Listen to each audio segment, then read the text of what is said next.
Muy bien, y durante esta semana el Consejo Deliberante de la ciudad de Carcarañá realizó una sesión pública para poner al área industrial el nombre de Jorge Carlos Tonero, ya que durante su intendencia se adquirió el predio para la realización de este área industrial. Desde La Brújula recordamos una nota que hiciéramos al exintendente Jorge Tonero, este gran referente de la política de la ciudad de Carcarañá, donde recuerda estos momentos. Invité al señor Jorge Tonero, que fue 4 veces intendente de la ciudad de Carcarañá, y bueno, nos va a contar un poco sobre todas estas cosas y de aquel momento en que se vivió donde se adquirió el predio para el área industrial. ¿Qué tal? ¿Cómo le va? Buenas tardes. Sí, vos sabés que es bueno lo que vos me proponés, que empecemos haciendo un poco el panorama, el contexto que vivía Carcarañá en el momento en que, me toca por primera vez ser intendente.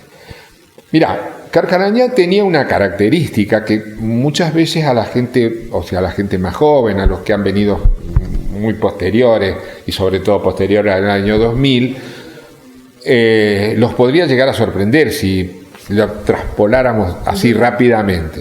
Es decir, Carcarañá tuvo la característica, a pesar de vivir en la pampa húmeda, en el lugar que se producían los cereales y se criaba el ganado en la provincia de Santa Fe más importante, aparte de todo eso, tiene un perfil industrial desde su origen, al final del siglo XIX. Y yo te voy a contar por qué. Porque cuando se construye el ferrocarril que va de Rosario a Córdoba, quienes estuvieron al frente fueron unos ingenieros ingleses, además porque el ferrocarril era inglés. Sobre todo Thomas, que incluso Thomas, aparte de ser el director jefe de la construcción del ferrocarril, se radica definitivamente en Carcarañá junto con 2 coterráneos de él, también ingenieros y también trabajadores del ferrocarril. Y ya en ese momento ellos crean 2 industrias, una que aún perdura, importante, y la otra también fue muy importante en su época, que tenía que ver con el perfil que tenía la zona. Uno, el molino Juan Semino, que, tuvo como característica que sacaba su energía del tajamar. Sí, además muy adelantado para la época. Obvio, totalmente. Sí, fue tremendo, el adelanto de ellos. Y eso permitió un gran desarrollo. Y la otra, la cremería, que también la fundaron ellos, que tuvo también hoy una prolongación en el nombre del Club Carcarañac, que se llamó, se designó siempre como Club Cremería, porque es el lugar donde empezaron a jugar y al fútbol. Fue en esa zona donde hoy todavía están, las donde viejas. Se ve que hubo una pileta.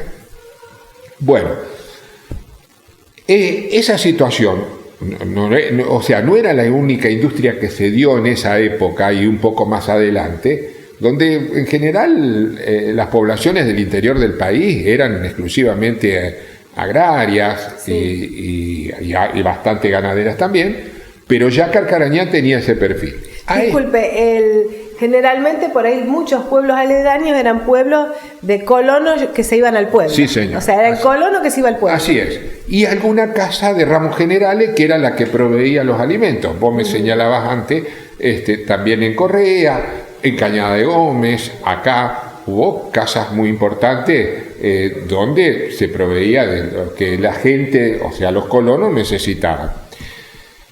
Obviamente que después, cuando podríamos decir cosas que a lo mejor lo va a sorprender a Carcarañá, aparecieron una serie de industrias que hasta eran raras. Por ejemplo, en Carcarañá hubo una fábrica de jabón, hubo una fábrica de fideos secos, por ejemplo.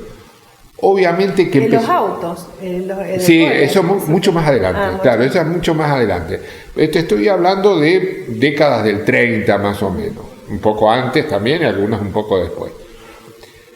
Eso le fue dando a Carcarañá un perfil industrial, es decir, Carcarañá tenía gente que trabajaba en el campo pero también tenía mucho más gente que trabajaba en la industria. Aparecieron las fábricas de muebles más adelante, apareció mucho más adelante Sindor con su fábrica de leche preparada, y eso hizo que nosotros tuviéramos, yo te diría, una vida propia.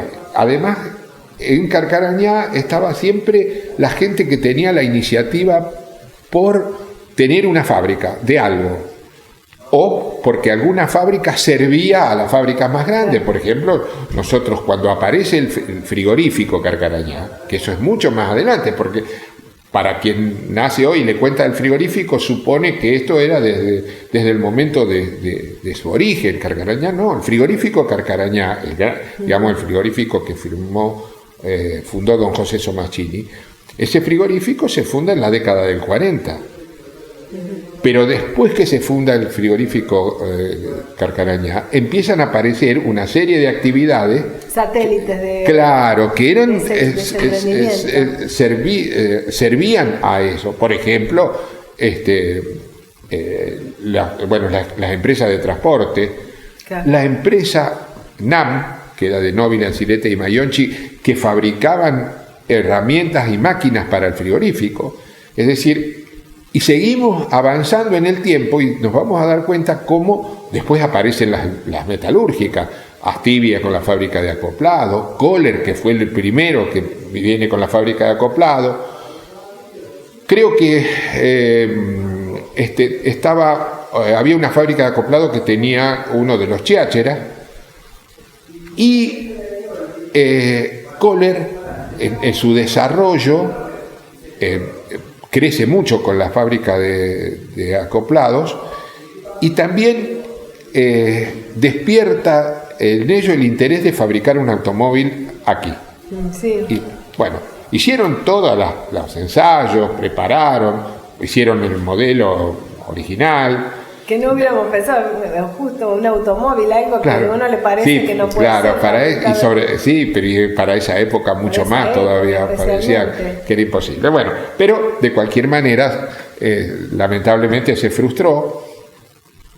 Entonces, un poco metido en esa idea de que Carcarañá tenía un perfil industrial, todos quienes en todo caso empezamos en la política o a andar en ese tipo de cosas, teníamos metido adentro la necesidad de seguir desarrollando y profundizando ese tema. Cuando yo llego a... ¿En qué año llegó? ¿Cuál fue el año en que inició su mandato? En el 87. 87. Todavía estaba el frigorífico Carcarañá. Claro. Todavía estaba el frigorífico Carcarañá. Bueno, pero había sufrido un traspiés unos años antes, cuando yo fui concejal, porque ya había empezado a tener sus problemas y estuvo 6 meses cerrado el frigorífico. Cuando yo llego, el frigorífico cambia de firma, y ahí hay, una gente que viene de La Plata y después se va, hasta que lo termina comprando gente del frigorífico Casilda, Casado, lo compra a este frigorífico y lo desarrolla. Entonces, frente a esas, situaciones que se empezaron a dar, nosotros empezamos a pensar más seriamente en la necesidad de ponernos con todo a apoyar la industria, porque se nos iba a caer ese perfil industrial que tenía Carcarañá. No fue fácil. Un país que tenía muchísimos problemas, muchísimos. Yo estoy hablando del 87, estoy hablando de los 2 últimos años de Alfonsín, que tenía muchísimos problemas. Los primeros de Menem, hiperinflación por todos lados. Sí. Y en nosotros resucitamos un poco la idea del área industrial. Ahí empieza ese tema. Es decir, ¿por qué el área industrial? Bueno, porque sabíamos que una de las dificultades con las que chocaba todo el mundo, con los que iba a querer emprender algo, era tener un lugar, tener un terreno. Es decir, bueno, vamos a instalarnos acá, empezar por algo.